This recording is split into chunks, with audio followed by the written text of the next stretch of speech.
pictures were hugely successful, they also contained the seeds of discontent that would ultimately break up Sam and Jim's partnership. They'd cast a beautiful young actress named Susan Hart in a beach movie called Dr. Goldfoot and the Bikini Machine, and Jim Nicholson's life was about to change forever. He seemed to instantly like me. You know when somebody just likes you? He liked me. Within a year, Jim Nicholson divorced his wife Sylvia and married actress Susan Hart. It was a move that was felt throughout the company. The relationship changed. I think I noticed it when Jim got a divorce from his first wife. And there was such value there in the wives, and everybody was so close and so one unit that it just didn't sit well with that family atmosphere. And that's personal, of course. But I think the personal became business between Jim and Sam at that time. California divorce law forced Jim to turn over half of his AIP stock to his first wife, which left Sam as the major shareholder. This new imbalance in power contributed to a gradual but steady uneasiness in Jim Nicholson. There was a big change at that point in the relationship. Not that they weren't still friends, but there was I think there was a problem. But the cracks in Sam and Jim's relationship were being mirrored by what was going on in the rest of the country, because the times were changing, and the road from the beach was leading straight into the rebellion that defined the 1960s. A lot has been said about the talent AIP discovered, but Arkoff and Nicholson also gave actors like Vincent Price, Ray Milland, and Buster Keaton a place to work when mainstream Hollywood stopped calling.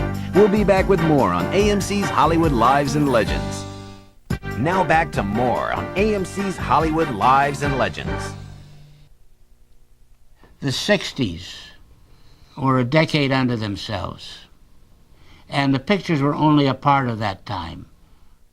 The problem, of course, was that the older generation, the ones who, of course, didn't go to our pictures anyway, were against them because they were all behind the times.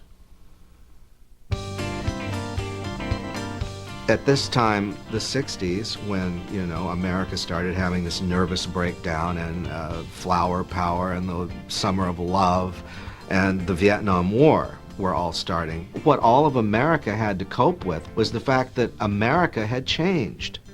Television didn't catch it, the government didn't catch it, the high schools didn't catch it, but somehow AIP found their audience, the audience found them, and they kind of rode this whirlwind of political and social change together.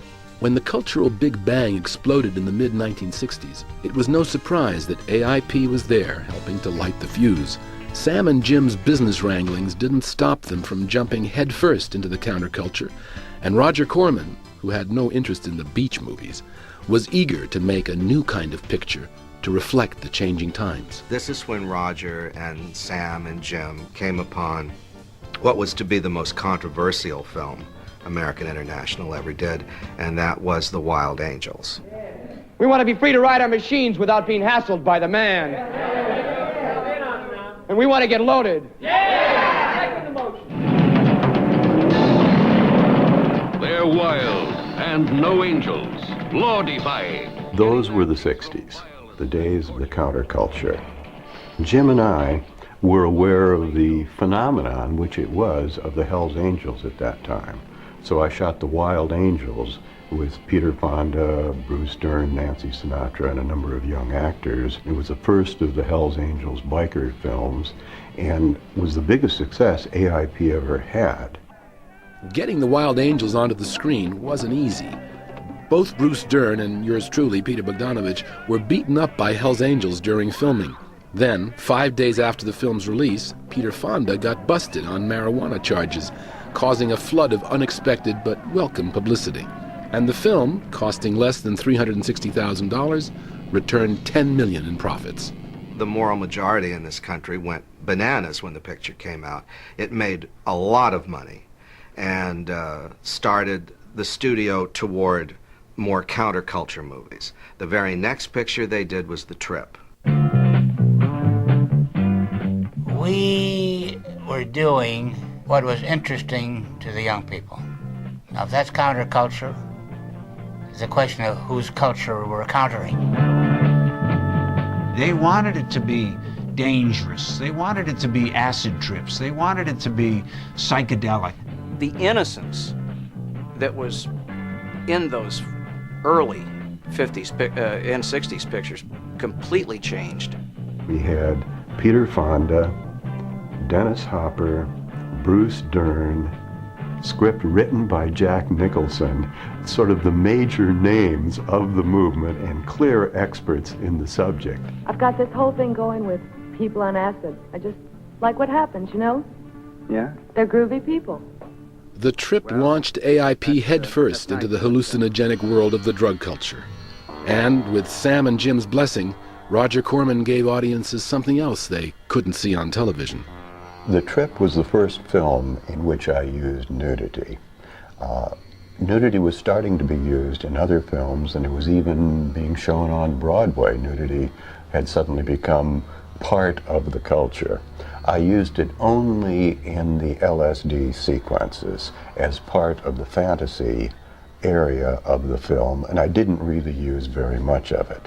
It was considered rather startling at the time, but if you look at what films are today, it was really fairly mild. But The Trip was significant for another reason, because Roger Corman's 10-year relationship with AIP was beginning to unravel. The way The Trip was shot, at the end of the film, you have Peter Fonda just looking out and being spaced, and you determine whether LSD is bad or what. But when Arkoff and Nicholson got a hold of it, they thought, no, this is an endorsement. So against Roger's wishes, they recut the last couple of frames of the movie to where when Peter looks out into the distance, it's a shattered lens, and it's like it was a bad trip. You know, like everyone's going to wind up at the bummer tent at Woodstock or something. And so this was the beginning of the end for Roger's involvement with AIP, because they were tampering with the finished product. As the turbulent 60s wore on, the atmosphere at AIP began to change, and even the slightest disagreements were taking on a larger significance. You give me the laws, give me the power! They produced a movie called Wild in the Streets about a young American president who lowers the voting age to 14 and puts everyone over the age of 30 in LSD camps. When asked about the movie in this 1969 interview, the changing dynamic between Sam and Jim was apparent. Of course, in the picture, they finally take over the entire government of the United States.